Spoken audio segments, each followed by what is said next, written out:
میری بیگم شف بیگم یہاں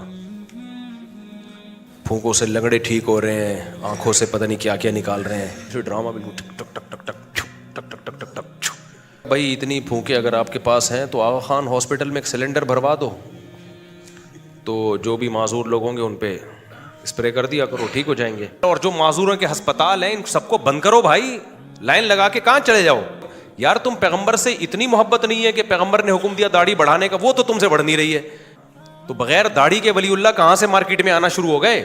آپ گیٹ اپ دیکھ لیں, جو رنگ برنگی گیٹ اپ ہے, جو فنکاروں اداکاروں والا گیٹ اپ ہوتا ہے, وہ جو ایکٹروں پہ سجتا ہے, علماء پہ یہ گیٹ اپ سجتا ہے. لوگ ڈر رہے ہیں اس کے خلاف بولتے ہوئے نا, کیونکہ بہت پاورفل آدمی ہے. یہ جو میں ریکارڈ کروا رہا ہوں نا, یہ اقرار الحسن کو اپریشیٹ کرنے کے لیے. اس ایک بندے نے نر والا کام کیا, وہ ڈرا نہیں.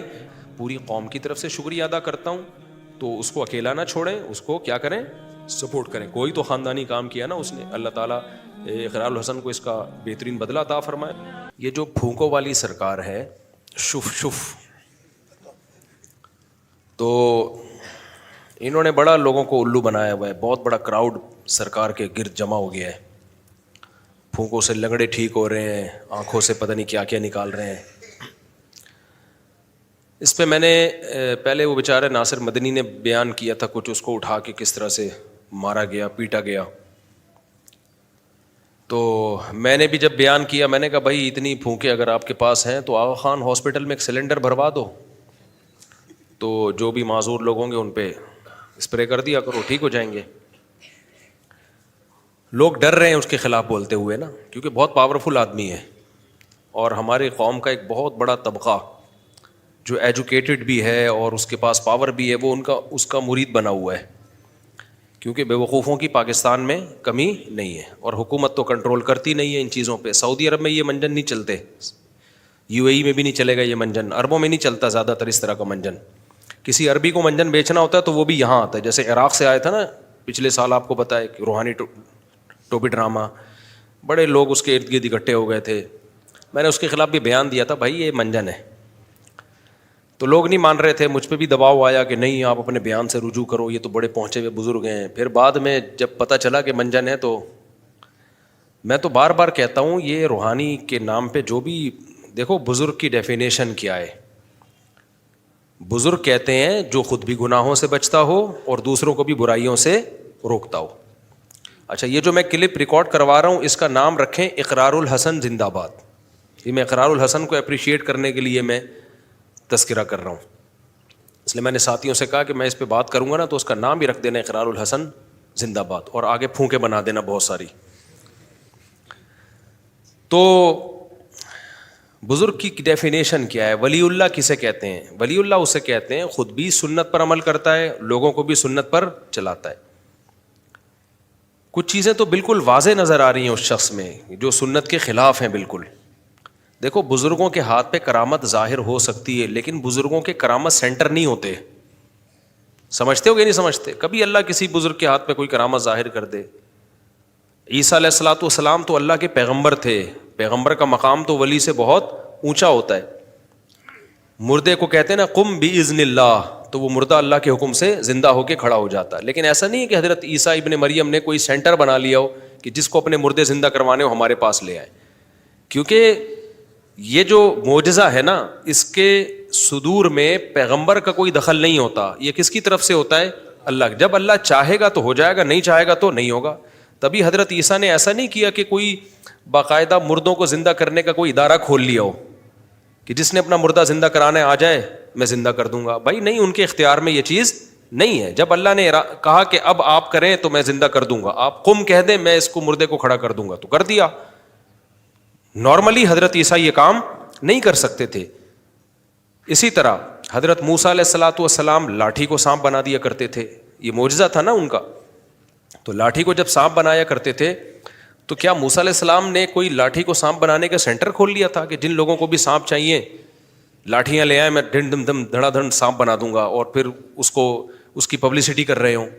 بلکہ ہوتا یہ تھا کہ جب اللہ آپ کو کہتا کہ میں اب لاٹھی کو سانپ بناؤں گا تو لاٹھی زمین پہ ڈالتے, سانپ اللہ بنا دیتا. جب نہیں ہوتا تو وہ لاٹھی رہتی, کچھ بھی نہیں ہوتا. یہی وجہ ہے کہ حضرت موسیٰ جب کوہ طور پہ پہنچے تو اللہ تعالیٰ نے موسیٰ علیہ السلام سے کہا کہ آپ کے دائیں ہاتھ میں کیا ہے؟ انہوں نے کہا لاٹھی ہے. کہا زمین پہ ڈالیں آپ. حضرت موسیٰ کو نہیں پتا تھا کہ یہ سانپ بن جائے گی. جب زمین پہ ڈالا تو وہ سانپ بن گئی. حضرت موسیٰ خوف سے دوڑنے لگے کہ کھا نہ جائے, کاٹ نہ لے. تو اللہ نے فرمایا موسیٰ واپس پلٹ, اقبل ولا تخف, واپس پلٹیں, ڈرنا, خوف نہ کھائیں. سنعیدھا سیرتھا الاولی, آپ اسے پکڑے ہم دوبارہ لاٹھی بنا دیں گے. تو یہ سارے کام کون کر رہا تھا؟ اللہ کر رہا تھا. تو حضرت موسیٰ کو پتا تھا میرے ارادے کا اس میں کوئی دخل نہیں ہے, اس لیے حضرت موسیٰ نے کوئی سینٹر نہیں کھولا کہ لوگوں کو کہا کہ جس نے اپنی لاٹھی کو سانپ بنانا ہے آ جاؤ بھائی میرے پاس. ہر دفعہ اللہ سے پوچھتے تھے کہ اب کیا ہوگا, تو اللہ بتاتے تھے کہ اب آپ ایسا کریں, لاٹھی کو پھینکیں, یہ پتھر سے پانی کے چشمے نکال دے گی. اب آپ ایسا کریں, آپ لاٹھی کو پانی پہ ماریں, یہ پانی کو 2 حصوں میں ڈیوائڈ کر دے گی. ورنہ حضرت موسیٰ کو اس سے پہلے نہیں پتا ہوتا تھا. اب دیکھیں موسیٰ علیہ السلام جب دریا کے کنارے پہنچے ہیں, پیچھے فرعون کا لشکر آ رہا ہے, تو پریشان ہو گئے بنی اسرائیل کہ ہم تو مارے گئے. تو حضرت موسیٰ نے کیا کہا, یہ نہیں فرمایا کہ صبر کرو, میں جو ہے وہ ابھی میرے پاس ایک لاٹھی ہے, دیکھو میں کرتا کیا ہوں. نہ حضرت موسیٰ نے کہا بھائی اللہ ہی جانے کیا ہوگا, ان معی ربی, مجھے یہ پتا ہے اللہ میرا ساتھ نہیں چھوڑے گا, وہ کیسے ہمیں بچائے گا وہ تو اللہ ہی بہتر جانتا ہے. تو پتا تھا موسیٰ علیہ السلام کو یہ لاٹھی ہے بھائی کچھ نہیں کر سکتی, اللہ اب کیسے بچائے گا یہ اللہ کی مرضی ہے.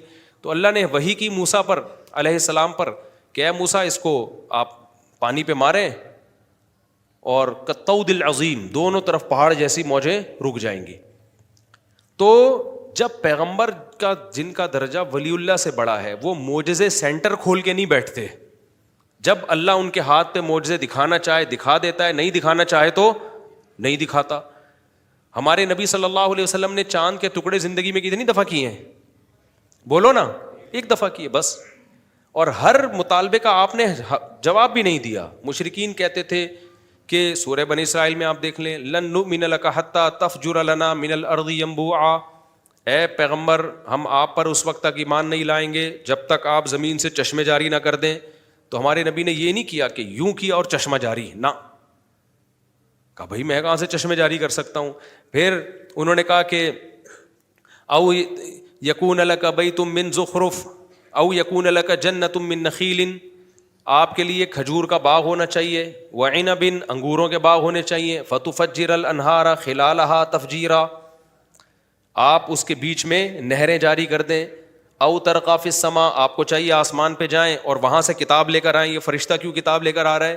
تو ان سب باتوں کے جواب میں نبی نے کیا کہا؟ اللہ نے فرمایا قل, اے نبی آپ ان کو کہہ دیجئے سبحان ربی, میرا رب ہر عیب سے پاک ہے, یہ سارے کام اللہ کر سکتا ہے, میں نہیں کر سکتا. حل کنت الا بشر رسولا, میں تو ایک انسان ہوں, اللہ کا پیغمبر ہوں, میں نے کب دعوے کیے کہ میں یہ سب کچھ کر سکتا ہوں؟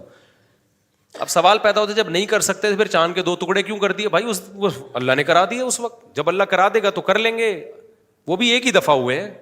اب یہ تھوڑی تھا کہ جب بھی کوئی آتا نبی کے پاس کہ آپ میرے سامنے ٹکڑے کریں تو پھر آپ 2 ٹکڑے کرتے, پھر کوئی تیسرا آتا ٹکڑے کریں آپ ٹکڑے کریں. اور شف والی سرکار کے پاس جب بھی کوئی لنگڑا جا رہا ہے سیدھا ہو کے جا رہا ہے, جب بھی کوئی اندھا آ رہا ہے سیدھا ہو کے آ رہا ہے, جب بھی کوئی آڑا ترشا ایک دم نٹ بولٹ سیدھے کیے شف سیدھا. یہ کون سی پھونک ہے بھائی؟ جو کام پیغمبروں کے معجزے اتنی کثرت سے جو ہے نا, اور معجزے سینٹر نہیں کھلتے باقاعدہ.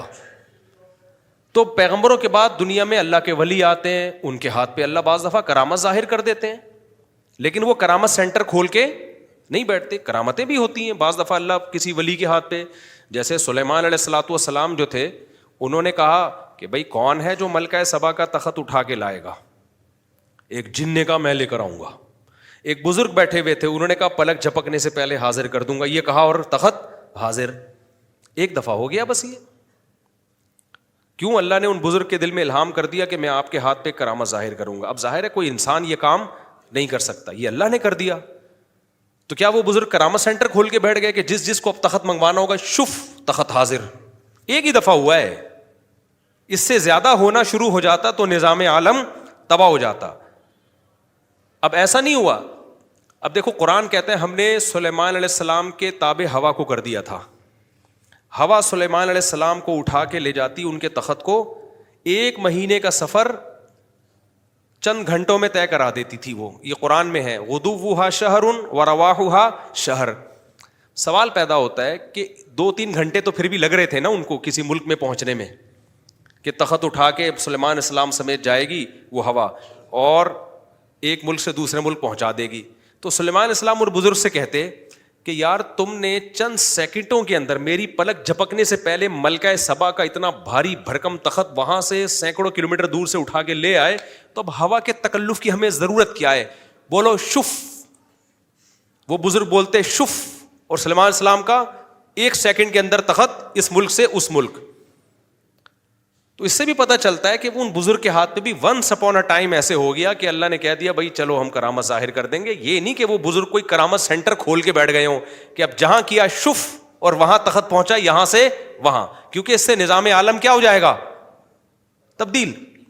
اگر ان بزرگ کے پاس یہ طاقت آ جاتی نا کہ جب شف کریں گے بندہ, جیسے یہ دیکھو نا یہ جو شف والی سرکار ہے, سینکڑوں لنگڑوں کو تو ٹھیک کر دیا اس نے. تو آغا خان ہاسپٹل کا تو واٹ لگنے والی ہے میرا خیال ہے تھوڑے دنوں میں, کیا خیال ہے؟ اور سول ہاسپٹل اور جو معذوروں کے ہسپتال ہیں ان سب کو بند کرو بھائی, لائن لگا کے کہاں چلے جاؤ. اور جو لنگڑے کو شف کر کے سیدھا کر دے گا وہ بھاگی بھی بیوی کیوں نہیں لا سکتا؟ کتنے لوگ میرے پاس آئے ہیں 6 مہینے سے ہماری بیگم جناب ناراضی چل رہی ہے. تو سلیمان علیہ السلام کے دور میں اب کسی کی بیگم ناراض ہو کے میکے چلی گئی, وہ بندہ فوراً ان بزرگ کے پاس آئے گا, آپ ملکہ سبا کا تخت اٹھا کے لا سکتے ہو, میری بیگم شف بیگم یہاں. خود ان کے اپنے معذور بچے پیدا ہوتے ہیں, یہ شف کر کے ٹھیک نہیں کر سکتے. اللہ نہ کرے, اللہ نہ کرے آج شف والی سرکار کا ایکسیڈنٹ ہو جائے, اللہ نہ کرے کسی کا باپ بھی ٹانگ جوڑ کے دکھائے ان کی, شف شف کرتا ہوا ساری زندگی گزار دے گا, اپنی ٹانگ نہیں جڑے گی. تو کیا ہو گیا عقل کے ان اندھوں کو؟ میں سمجھا پا رہا ہوں, میں کرامتوں کا منکر نہیں ہوں. کچھ لوگوں نے بابوں کی کرامتوں میں مبالغہ کیا ہے, جو کرامتیں صحیح سند سے ثابت ہیں ان کا بھی انکار کیا, یہ بھی غلو ہے. کرامت کا صدور اہل اللہ سے ہوتا ہے, ہم نے اپنی آنکھوں سے دیکھا ہے, لیکن کرامت سینٹر کھول کے نہیں بیٹھ جاتے, اور وہ اپنی کرامتوں کی نمائش بھی نہیں کرتے ہیں.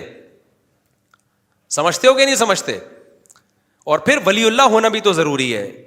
ہمارے نبی صلی اللہ علیہ وسلم نے حکم دیا خالف الیہود والنصارى, یہود اور عیسائیوں کی مخالفت کرو. اعفوا اللحى, داڑھی رکھو یا داڑھی بڑھاؤ؟ داڑھی بڑھاؤ. میں نہیں کہہ رہا جو داڑھی کاٹتے ہیں وہ ہم سے برے ہیں, ہم سے اچھے ہی ہوں گے, لیکن کم از کم ایک آدمی ولی اللہ ہونے کا دعویٰ کرتا ہے تو اس پر سنت والا گیٹ اپ تو فرض بنتا ہے نا. تو بغیر داڑھی کے ولی اللہ کہاں سے مارکیٹ میں آنا شروع ہو گئے؟ ان کی داڑھی بھی نہیں ہے. آپ گیٹ اپ دیکھ لیں, جو رنگ برنگی گیٹ اپ ہے, جو فنکاروں اداکاروں والا گیٹ اپ ہوتا ہے, وہ جو ایکٹروں پہ سجتا ہے, علماء پہ یہ گیٹ اپ سجتا ہے. اگر میں یہاں رنگ برنگی نیلی پیلی بتیاں لگا کے آ جاؤں, آپ بولو گے مفتی صاحب کسی شوٹنگ میں جا رہے ہو یا جمعے کا بیان کرنے آ رہے ہو؟ تو ولی اللہ والا نہ گیٹ اپ ہے نہ چہرے پہ ہر وقت ناموس رسالت, ختم نبوت, ناموس رسالت کے نعرے لگاتے ہو. یار تم پیغمبر سے اتنی محبت نہیں ہے کہ پیغمبر نے حکم دیا داڑھی بڑھانے کا, وہ تو تم سے بڑھ نہیں رہی ہے. ہم نہیں کہہ رہے جس کی داڑھی نہیں ہے ہم اس کو برا سمجھتے, ہم سے اچھا ہی ہوگا, لیکن کم از کم وہ دعویٰ تو نہیں کرتا نا بڑے بڑے. میری اگر داڑھی نہیں ہوگی تو میں کم از کم ممبر پہ بیٹھ کے بڑے بڑے دعوے تو نہیں کروں گا نا کہ بھائی میرا تو گیٹ اپ بتا رہا ہے کہ میں سنت کا دشمن ہوں. تو یہاں تو گیٹ اپ بتا رہا ہے کہ آپ کو سنت سے محبت نہیں ہے, اور آپ دعوے کر رہے ہو. وہ کہہ سکتا ہے کہ میں تو دعوے نہیں کر رہا. بھائی آپ عمل سے دعوے کر رہے ہو, زبان سے بعض دعوے نہیں کیے جاتے, اور کہتے ہو ناموس رسالت کے برکت سے ہے یہ تحفظ. آپ نے کون سا تحفظ ختم نبوت کے لیے کوئی بڑا کام کر لیا؟ کون سی آپ نے تحفظ ختم نبوت کے لیے مارے کھائی ہیں؟ یا بل, وہ جو قومی اسمبلی سے بل پاس ہوا تھا اس میں آپ کا کیا کردار ہے؟ کچھ بھی نہیں. منجن بیچ رہے ہو آپ ناموس رسالت کا اور ختم نبوت جو ہے وہ اس کا نام پہ. آپ جو ختم نبوت کا کام کرنے والے ہیں وہ تو الگ لوگ ہیں, وہ تو کبھی نہیں انہوں نے کوئی پھونک لگا کے کسی بندے کو ٹھیک کرنے کی کوشش کی. تو اب مسئلہ یہ ہے کہ ہماری گورنمنٹ کو چاہیے تھا, ہمارے جو با اختیار ادارے ہیں ان کو چاہیے تھا کہ یار ایک آدمی کھلے عام لوگوں کو الو بنا رہا ہے, اور بیچاری عوام تو بیوقوف ہوتی ہے. وہ تو ویڈیو دیکھ دیکھ کے کہ لنگڑا تھا شف کیا صحیح چلنا شروع ہو گیا, وہ بیوقوف بن رہی ہے. تو یہ کس کی ذمہ داری تھی اصل میں؟ یہ حکومت کی ذمہ داری ہے. جیسے سعودی عرب میں یہ شف والی سرکار ذرا ایک پھونک تو لگائے نا, ایسے لوگوں کی فوراً سعودی گورنمنٹ 2 منٹ میں ساری پھونکیں نکال دی. یہ روحانیت کے نام پہ جتنے منجن انڈیا, پاکستان اور بنگلہ دیش میں بکتے ہیں پوری دنیا میں کہیں نہیں بکتے. یہ جن چڑیل بھوت بھگانے والے بھی سارے آپ کو یہیں ملیں گے, سعودیہ میں نہیں ملیں گے. اگر سعودیہ میں ہے تو یہاں سے بندہ گیا ہوا ان کو خراب کر رہا ہوگا جا کے, وہاں کا نہیں ہے. تو اس لیے یہ سب سے پہلی ذمہ داری کس کی ہے؟ گورنمنٹ کی ذمہ داری ہے کہ ان کو بھی اور ان جیسے جتنے لوگ ہیں ان کو کنٹرول کرے. یہ جو کھول کے بیٹھے ہوئے ہیں نا سنگ دل محبوب آپ کے قدموں میں, اور یہ جو کتنے نعرے لگے ہوئے ہیں اور پتہ نہیں کیا کیا گند لوگوں کو جادو کے نام پہ پلا رہے ہوتے ہیں, گندے خون اور اوٹ پٹانگ عملیات فلیتے اور پلیتے, ان سب کو گورنمنٹ پر لازم ہے کنٹرول کرے, ان کے دھندوں کو ختم کرے. سمجھتے ہو کہ نہیں سمجھتے ہو؟ جو بھی روحانیت کے نام پہ دکان کھول کے بیٹھا ہوا ہے بند کرے بھائی. ہاں دم کرنا رقیہ شریعت سے ثابت ہے. کل میرے پاس ایک آدمی آیا بیچارے پہ جن تھا, تو واقعی لگ رہا تھا کہ اس پہ, تو میں نے اس کو کہا, میں نے کہا کہتے میں کیا کروں, میں نے کہا بھائی آپ, میں نے بھی اس پہ دم کر دیا, میں نے کہا آپ جاؤ اپنے محلے کے امام سے جو بھی نیک آدمی ہو ان سے دم کروا لو, بس اس سے آگے بڑھنے کی کوشش, ٹھیک ہو جاؤ ٹھیک ہے, نہیں ہو تو صبر کرو. اس سے آگے لمٹ کو کراس کیا نا, وہ کسی سرکار کے پاس چلے گئے آپ یا عامل کے پاس چلے گئے. میں نے کہا وقتی فائدہ ہوگا, اس کی گارنٹی دے رہا ہوں, لیکن اس سے بڑی مصیبت میں پھنسو گے اور پھنستے چلے جاؤ گے ان تعویذ گنڈوں میں. اور یہ جو اس قسم کی جو فلیتے, اور اصل میں تو لفظ ہے فتیلہ, دھاگے کو بولتے ہیں یہ لوگ, دھاگے واگے بھی پڑھتے ہیں نا, تو لفظ ہے فتیل. تو ہمارے حضرت اس کو بگاڑ کے پڑھتے تھے فلیتا. لوگ چونکہ لوگوں کو اردو صحیح نہیں آتی, عربی کا لفظ ہے یہ, تو فتیل کو لوگ فلیتا بول دیتے ہیں. تو حضرت نے اس کا نام رکھ دیا پلیتا. حضرت نے فرمایا کچھ پبلک نے بگاڑا ہے, کچھ ہم اس کو بگاڑ دیتے ہیں تاکہ اس کی عظمت لوگوں کے دلوں سے نکلے. تو یہ جو آج کل لوٹ پٹانگ قسم کی حرکت, دھاگا کوئی ادھر باندھا ہوا ہے, کوئی ادھر دھاگا باندھا ہوا ہے, ادھر کچھ باندھا ہوا ہے, ادھر کچھ باندھا ہوا ہے, ادھر کچھ باندھا ہوا ہے. اب ہمیں دیکھو, ہم نے کوئی دھاگا شاگا نہیں باندھا ہوا, تو ہمارے والد صاحب بھی نہیں مانتے تھے, ہماری دادی بھی نہیں مانتی تھی. ہم نے جن کو اپنے بزرگوں کو اپنی زندگی میں دیکھا, اپنے خاندان کے بڑوں کو, اپنے شیخ کو بھی دیکھا, سب کے سارے مسائل اللہ کا شکر ہے حل ہو رہے ہیں. اور سارے مسائل تو دنیا میں حل ہو بھی نہیں سکتے, کبھی پریشانیاں بھی آتی ہیں, کبھی خوشیاں. ہمارے ساتھ بھی یہ چلتا رہتا ہے. آپ کو جب میں ممبر پہ بیٹھا ہوا خوش نظر آ رہا ہوں تو کیا مطلب مجھے کوئی پریشانی نہیں آتی؟ ہر طرح کی آتی ہیں بھائی, ہم بھی اسی سوسائٹی کے ہیں. کبھی گھر میں عزت ہوتی ہے, کبھی طبیعت سے بےزتی ہو جاتی ہے گھر میں, الحمدللہ سب کے ساتھ ہوتا ہے بھائی. ہم یہ دعوے ہی نہیں کرتے.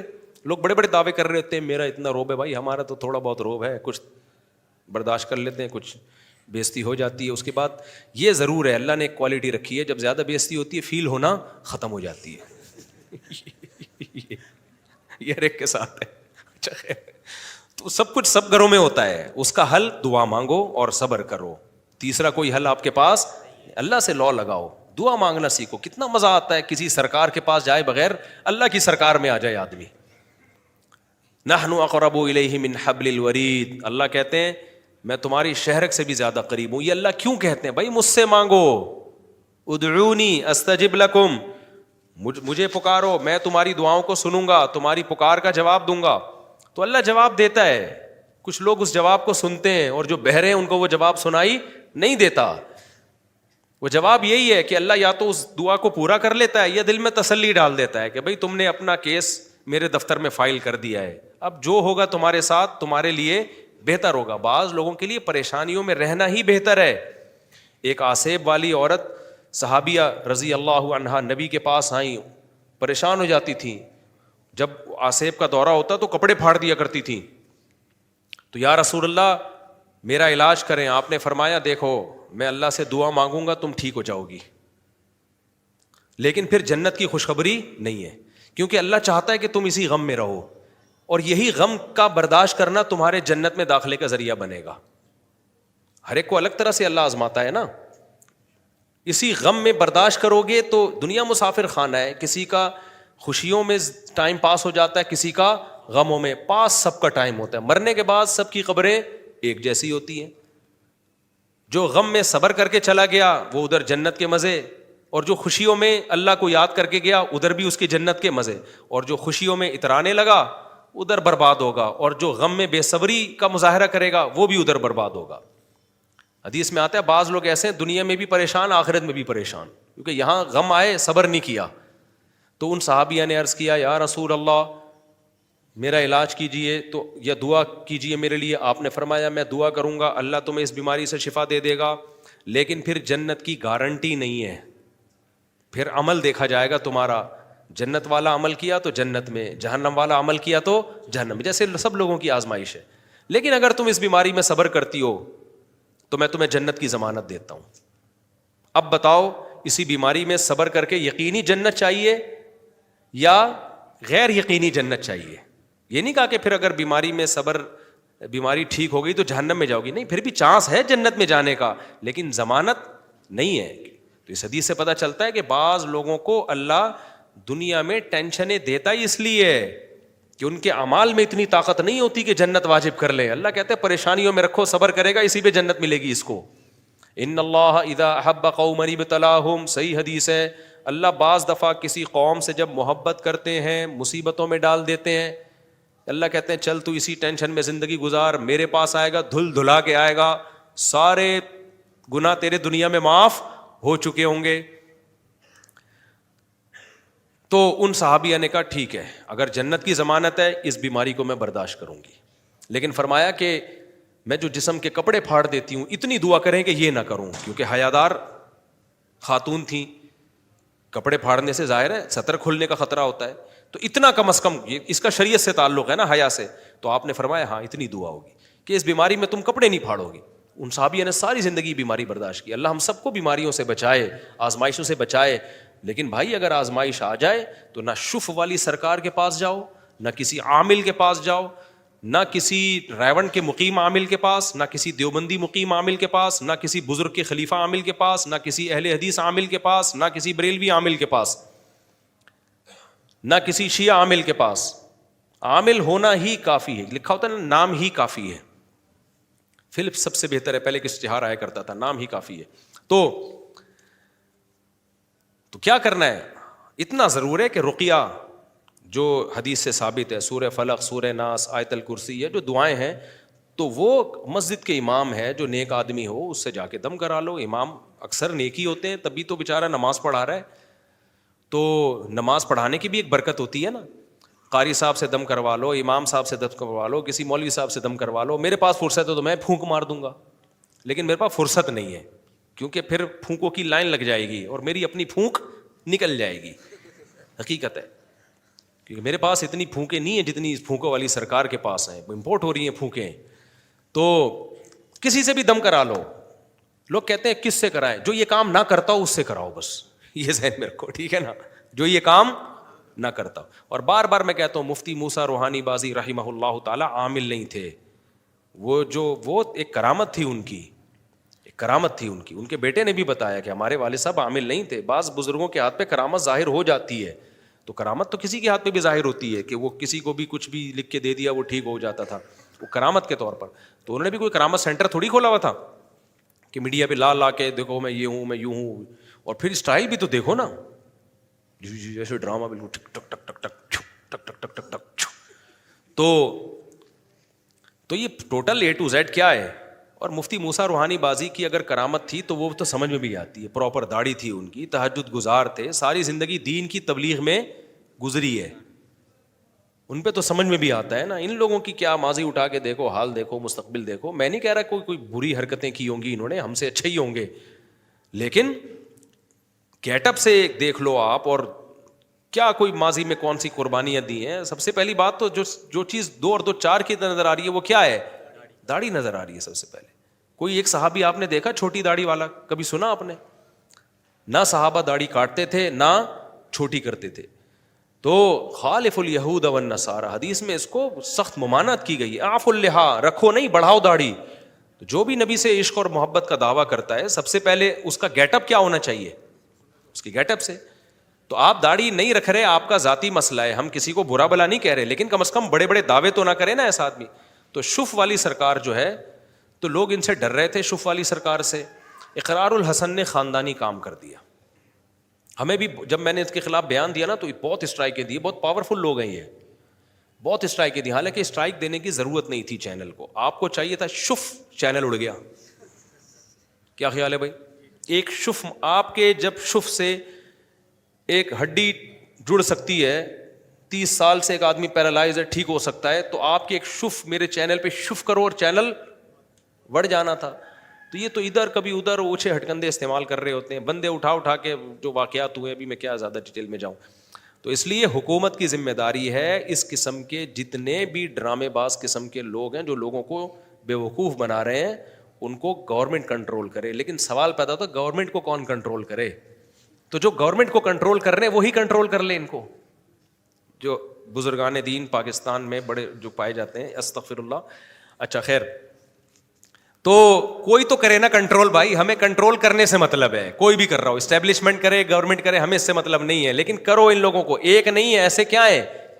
گلشن معمار میں بھی ایک بہت بڑی فلم ہے, بہت بڑے بڑے علماء کو اس نے بیوقوف بنایا ہوا ہے, وہ بھی کچھ نہ کچھ اتنا لوگوں کے گھر تباہ کر دیے اس نے, طلاقیں دلوا دی ہیں گھروں میں, اتنی بربادیاں کر دی ہیں.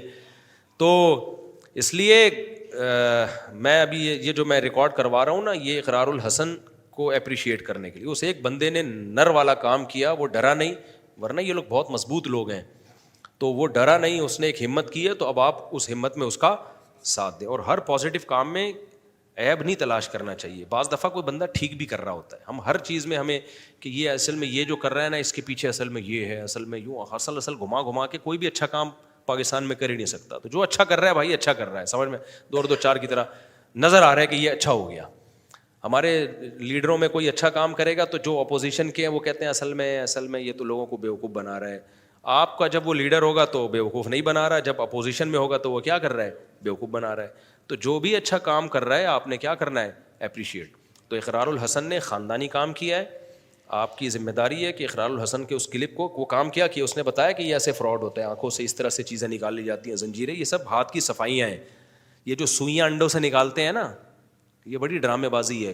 یہ عامل لوگ کیا کرتے ہیں کہ وہ جن چڑیل بھوت ہے اور یوں کیا انڈا نکال دیا, وہ ہوتا ہی ہے, پھر اس میں سوئیاں ہوتی ہیں, تو یہ سب ہاتھوں کی صفائیاں ہوتی ہیں, یہ شعبدے ہوتے ہیں. اچھا گورے انگریزوں میں ایک اچھی بات کیا ہے, انگریزوں میں بھی یہ ڈرامے ہیں, لیکن وہ اس کو ڈرامہ ہی کہتے ہیں, وہ مذہبی تڑکا لگا کے روحانیت کے نام پہ بیچتے نہیں ہیں. گورے جو ہے نا, آپ نے دیکھا ہوگا کبوتر نکال رہے ہیں اور میجک شو ہوتے ہیں نا ان کے یہاں, تو وہ اس کو شو ہی سمجھتے ہیں وہ. اب ایسا نہیں ہوتا گورے یہ میجک شو کر کے اب منجن بیچنا شروع کر دیں کہ اس کا مطلب ہم پہنچی ہوئی سرکار ہیں, اب پھونکے لگاؤ اور ہدیے لو لوگوں سے. وہ کہتا بھائی ایک میجک ہے, نظر کو کیا ہے, یہ ایک دھوکہ ہے, تو ایک فن ہے, پیسے لے کے سکھا بھی دیتے ہیں وہ فن. تو انہوں نے اس کو جتنی اوقات تھی اتنا رہنے دیا. ہمارے ہاں مذہب کا منجن بکتا ہے, اور یہ جتنے بھی جن چڑیل بھوت والے کیسز ہیں نا, یہ مذہبی لوگوں میں ہی ملیں گے آپ کو. میں جاپان گیا نا, وہاں کسی جیپنیز پہ جن چڑیل بھوت نہیں دیکھا میں نے تفتیش کی, میں نے کہا یار یہاں جن چڑیل بھوت آتے ہیں؟ انہوں نے کہا ہاں آتے ہیں, ان لوگوں پہ آتے ہیں جو ان کے مذہبی لوگ ہیں اور جن کا مذہبی اسکالر سے تعلق ہے, جو ان کے مندر میں یا جو بھی ان کی عبادت گاہ میں بیٹھا ہوا ہوگا نا, وہاں جاؤ گے تو جن بھی آئے گا, بھوت بھی آئے گا اور چڑیل بھی. انگریزوں میں بھی جن چڑیل بھوت ایک بھی نہیں ہے, لیکن جن کا پادریوں سے تعلق ہے نا, ان پہ جن بھی, بھوت بھی اور چڑیل بھی, اور پادری جن بھی اتارے گا, بھوت بھی اتارے گا, چڑیل بھی اتارے گا. ہندوستان میں, انڈیا میں آپ چلے جاؤ, جو ان کے سائنٹسٹ ہیں, ان کے جو سیکولر اور لبرل لوگ ہیں, کسی پہ نہ جن آئے گا, نہ بھوت آئے گی, نہ چڑیل آئے گی. نہیں یاری بات, اتنے پاورفل ہوتے تو اب تک یہاں آ چکے ہوتے. بولتے مفتی تو ہمارے خلاف 20 سال سے تقریریں کر رہا ہے, کوئی ایک چڑیل تو آتی نا, مجھے تو سب سے پہلے تانے دیتی. کیا خیال ہے کہ یار بس کر, بہت بول لیا تو نے ہمارے خلاف. اب تک کی رپورٹ کے مطابق نہ مجھ پہ جن ہے, نہ بھوت ہے, نہ چڑیل ہے. تو یہ انہی لوگوں کے پہ منجن بکتا ہے جو ان لوگوں کو زیادہ لفٹ کراتے ہیں. تو ہندوؤں میں بھی آپ دیکھ لو, جو ان کے ایجوکیٹڈ لوگ ہیں, سائنٹسٹ ہیں, کوئی نہ جن, نہ بھوت, نہ چڑیل. لیکن جس کا پنڈت سے تعلق ہوگا نا, ہر دوسرے دن بعد اس پہ چڑیل آ رہی ہوگی, پنڈت جی کے پاس جائے گا اور وہ چڑیل اتارے گا. تو مسلمانوں میں بھی جو سیکولر لبرل لوگ ہیں, نہ جن, نہ بھوت, نہ چڑیل. جو مذہب میں تبلیغ میں وقت لگا لیا, مدرسے میں پڑھ رہا ہے, خانقاہ سے تعلق ہے, اس پہ جن بھی آئے گا, اس پہ چڑیل بھی آئے گی, اس پہ بھوت بھی آئے گا. اور اتارے گا کون؟ بزرگ اتاریں گے. تو یا تو مذہب غلط ہے, یا مذہب کی تشریح کیا ہو رہی ہے, غلط ہو رہی ہے. سمجھتے ہو یا نہیں سمجھتے ہو؟ پھر وہی پرانی بوسیدہ دلیل دیتے ہیں کہ پیغمبر پر بھی تو جادو کا اثر ہو گیا تھا, تو ہم پہ نہیں ہو سکتا. امکان سے چیزیں ثابت نہیں ہوتی. سمجھتے ہو کہ نہیں سمجھتے؟ پیغمبر پر جادو کا اثر کیوں ہوا تھا, اس کو علماء نے بیان کیا ہے کہ لوگ آپ کو جادوگر کہتے تھے, اللہ نے ہونے دیا تھوڑا سا, تاکہ کم از کم یہ طعنہ آپ سے دور ہو جائے کہ بھئی اگر جادوگر ہوتے تو اپنے اوپر نہ ہونے دیتے. ورنہ اس سے بڑا سوال یہ ہوتا ہے کہ ابو بکر پہ کیوں نہیں ہو گیا, عمر پہ کیوں نہیں ہو گیا, عثمان پہ کیوں نہیں ہو گیا, علی پہ کیوں نہیں ہو گیا رضی اللہ عنہ. یہودیوں نے کہ ان پہ کوشش نہیں ہوگی. تو ایسے اگر اندھی لگی ہوئی ہے کہ جٹھانی کو ساس سے لڑا دیا, اور بہو کو یوں کر, بہو نے ساس پہ جادو کر دیا, ساس نے بہو پہ جادو کر دیا, سوکن نے سوکن پہ کر دیا, ایسے میرے بھائی ہو رہا تو عمران خان سب سے پہلے نواز شریف پہ کرواتا, نواز شریف کس پہ کرواتا؟ عمران خان پہ کرواتا, پھر وہ باجوہ پہ کرواتا, باجوہ اس پہ کرواتا جادو, پورے ملک کا سیٹ اپ کیا ہو جاتا, برباد ہو جاتا. تو ایسے تھوڑی ہوتا ہے یار, اتنا مذاق بنا لیا تم لوگوں نے اس سسٹم کو. اور ایک بس آخری واقعہ سنا کے اپنی بات کو ختم کرتا ہوں. ابھی کچھ دن پہلے ایک صاحب آئے, کہنے لگے ہمارے گھر میں خون کی چھینٹیں نظر آ رہی ہیں اور بندر کے پنجے نظر آ رہے ہیں. تو یہ کچھ ہے, اور میں نے کسی عامل کو لایا, اس نے سونگ کے بتایا کہ چڑیل وڑیل کا کوئی کیس ہے. میں نے کہا بھائی بندر کے پنجے نظر آئے, خون کے چھینٹے, اگنور کرو. خون نظر آئے دھو کے صاف کر دیا کرو بس. اور زیادہ سے زیادہ شرعی رقیہ کر لو, سورہ فلق سورہ ناس پڑھ لو, آیت الکرسی پڑھ کے پھونک لگا دو, بس کافی ہے. چھینٹے مار دو پانی کی, بس کافی ہے. کہہ رہے نہیں حضرت, چوریاں بھی ہو رہی ہیں اور گھر میں وہ جنات چوری بھی کر رہے ہیں, اور ہمارے گھر میں تو کوئی چور نہیں ہے, سب نیک پرہیزگار ہیں. میں نے کہا جن تو پکڑ لیا میں نے کہا جو بے غیرت چوری کر رہا ہے نا گھر کا فرد, وہ آپ کی توجہ چوری سے ہٹانے کے لیے بندر کے اسپیشل آرڈر پہ پنجے بنوا کے کیا کر رہا ہے, چھپوا رہا ہے گھر کے اندر. اب میں نے کہا 100% میں حلفیہ بول سکتا ہوں گھر کا چور ہے یہ. میں انہیں اس کے منہ پہ نہیں کہا, لیکن میرا دل چاہ رہا تھا کہ ہو سکتا ہے وہ آپ ہی ہو, کیونکہ بعض دفعہ نا کیس وہی کرتا ہے جو خود مجرم ہوتا ہے. یہ بھی ہوتا ہے بعض دفعہ, یہ ہوتا ہے کہ جو آدمی خود چوریاں کر رہا ہے نا, تو بیوی بچوں کی طبیعت ہٹانے کے لیے وہ کہتا ہے میں مفتی صاحب سے پوچھ کے آیا ہوں, وہ خود کہہ رہے ہیں بھائی یہ کیا ہے, جن چڑیل بھوت ہے, اور خود ہی پنجے لا کے لگا رہا ہوگا. اور کون تحقیق کرے گا کہ یہ فارم مرغی کے پنجے ہیں یا بندر کے پنجے ہیں؟ پنجے تو دونوں کے تقریباً ایک ہی جیسے ہوتے ہیں. چھینٹے کس کی ہیں, کیا ہے, کلر ہے, کیا ہے, کوئی لیب میں ٹیسٹ تھوڑی کروایا ہے. تو یہ بڑے بڑے فراڈ ہوتے ہیں بھائی دنیا میں. گورا کیا کرے گا, گورے کی ترقی جو اللہ نے اس کو مادی ترقی دی ہے, وہ ہر چیز کو اینالائز کرتا ہے, تجزیہ کرتا ہے. یہ ہمیں خرابی, حدیث میں آتا ہے تقوم الساعہ والروم اب اکثر الناس, قیامت جب قائم ہوگی نا, رومی یعنی جو گورے ہیں نا انگریز, یہ پھر بھی دنیا میں بہت ہوں گے. وجہ اس کی کیا ہے؟ صحابی کہتے ہیں میں نے جب ان میں دیکھا تو ان میں دیکھا ان کا جب کوئی نقصان ہوتا ہے نا, تو اس کا تجزیہ کرتے ہیں, اسباب تلاش کرتے ہیں یہ ہو کیوں رہا ہے, اس کی تہ تک گھسنے کی کوشش کرتے ہیں, پھر اس غلطی کو دوبارہ ریپیٹ نہیں کرتے. ہمارے یہاں جب نقصان ہوگا تو اس کے سبب میں نہیں جائیں گے, میاں بیوی میں جھگڑے ہو رہے ہیں, سبب میں نہیں جائیں گے کہ غلطی کس کی ہے, فوراً عاملوں کے چکر میں, اب یہ اس نے اندر جو ہے نا ایک بیل تھی اس کے اوپر تعویذ چھپایا ہوا, اس وجہ سے لڑ رہے ہیں. اور ساس بہو کی لڑائی ہے تو دیکھ نہیں رہے غلطی کس کی ہے, گھر میں مسئلہ کیوں پیدا ہو رہا ہے, نہ یہ کسی نے کیا کیا ہے, جادو کیا ہے, یہ کیا ہے. تو انگریز کیا کرتا ہے, جب اس میں کوئی کچھ نقصان ہوگا نا تو وہ اس کی تہ میں کیا کریں گے, بولو, گھسیں گے. دیکھو انگریز افغانستان میں آیا, رشیا بھی آیا تھا, رشیا بہت طبیعت سے پٹا ہے, امریکہ کو بھی نقصان ہوا مگر اس نوعیت کا نہیں ہوا. وجہ کیا ہے, اس نے پہلے ہسٹری کو پڑھا کہ رشیا اتنا پاورفل تھا, آیا تھا, تو اس نے دیکھا بھائی یہ قوم جو ہے نا یہ زبردستی قبضہ نہیں کیا جا سکتا اس پہ, کیونکہ یہ پھر یہ موت کا گھونٹ پی لیں گے, یہ غلامی برداشت نہیں کرتے. تو انگریز جب آیا نا افغانستان میں تو ٹافیاں بانٹی اس نے بچوں کو, اس نے الیکشن کروا کے فوراً ایک حکومت بنا دی, اور حکومت میں اس نے کہا پشتو جو اسپیکنگ ہے نا وہی صدر ہوگا, اور کہا میں تمہارا رہنما ہوں, میں دوستی کے لیے آیا ہوں. وہ الگ بات ہے, وہ ان کو سمجھ میں پھر بھی انہوں نے کہا, پھر بھی نکالا اس کو, لڑائی کی انہوں نے, جہاد کیا انہوں نے کہا نہیں بھائی ہم نہیں برداشت کرتے. لیکن ایک اسٹڈی تو کی نا انہوں نے کہ وہ غلطی جو رشیا نے کی تھی وہ نہیں دہرانی. اور اب جو ان کو اس 20 سال کے تجربے کے بعد جو چیز ان کے سامنے آئی کہ بھائی اس ملک کا رخ ہی نہیں کرنا ہے, یہ ملک جنگ کے لیے بنا ہی نہیں ہے, جنگ سے مراد کوئی اور غیر قوم آ کے اس پہ حکومت کرے گی, کام کرنا ہی نہیں ہے. ہمارے یہاں پتہ ہے کیا ہوتا ہے, جب کوئی مصیبت پہنچی, نقصان پہنچا, بجائے اس کے ہم اس کے, اب جیسے خفیہ چوری ہو رہی ہے پتہ ہی نہیں چل رہا, تو بھائی کوئی بڑا ہوشیار قسم کا چور ہے, یا تو یہ خود چور ہے جو انکوائری میں لگا ہوا ہے. میرے ساتھ تو ایسا ہوا ہے, میری چیزیں چوری ہوئی تو جو چور تھا نا ادھر مسجد سے چوری ہوئی, جو چور تھا کم بخت وہ جا کے FIR کٹوا کے آیا ہے. ہمارا شک بھی نہیں تھا کہ یار یہ آدمی چوری کر, بعد میں پتا چلا یہی تھا. بعض دفعہ ایک بڑی محبت کا, یہاں ایک بندہ آتا تھا میرے خط لکھ کے دیتا تھا, آپ سے بہت عقیدت, آپ سے بہت محبت, بڑی پیاری باتیں کرتا تھا, تو اس کو نہیں پتا تھا خفیہ کیمرے لگے ہوئے ہیں, یہیں سے چیزیں چوری کر کے بھاگ گیا. پھر میرے نام پہ چندہ بھی لیتا رہا وہ. تو کیمرے لگائے ہم نے جن چڑیل بھوت پہ نہیں ڈالا. جب کیمرے لگائے تو پتا چل گیا یہ تو بڑا فلم ہے بھائی, یہ تو بہت بڑی فلم ہے. تو اسباب اختیار کرو اور اللہ سے دعائیں مانگو, اور رقیہ جو شریعت سے ثابت ہے بس اس سے آگے بڑھنے کی کوشش نہ کرو. تو خیر, میں آخر میں دوبارہ اقرار الحسن کا پوری قوم کی طرف سے شکریہ ادا کرتا ہوں, تو اس کو اکیلا نہ چھوڑیں, اس کو کیا کریں, سپورٹ کریں. کوئی تو خاندانی کام کیا نا اس نے, اللہ تعالیٰ اقرار الحسن کو اس کا بہترین بدلہ عطا فرمائے, اور جن علماء نے بھی اس کا ساتھ دیا ہے اللہ تعالیٰ ان کو بھی جزائے خیر عطا فرمائے.